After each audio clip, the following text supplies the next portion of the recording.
что-то происходит во внешности, какие-то изменения, и ты смотришь на себя в зеркало, ты понимаешь, что это твой аватар, это вроде бы твое тело, но при этом оно какое-то не такое. Какое-то не такое лицо, какое-то не такое выражение.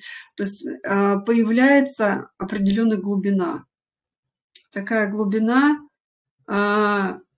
невыразимая словами. Как будто у тебя вот эта многомерность, о которой мы говорим об этом в применении как будто к какому-то внешнему, да, проявлению, когда мы снаружи вот видим, да, начинаем что-то видеть.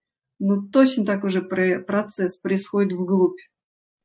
Помните, я вам говорила про кротовую нору или про черную дыру, когда это идет как будто выворачивание изнутри наружу. И вот там, когда ты идешь в глубину, ты полностью преображаешься. Это не вовне происходит, это в глубине происходит. И вот там точно такая же возникает многомерность. И когда это очень заметно в практиках, это очень заметно в сессии, когда появляются новые слои и появляются какие-то новые знания, ты не знаешь откуда. Они просто приходят, и все. Вот ты об этом знаешь, ты это видишь. Иногда это бывает, как сказать, транслировать, говорить странно. Ну, то есть человек может не понять. Но это происходит, это надо принимать, в это надо постепенно переходить. Переходить.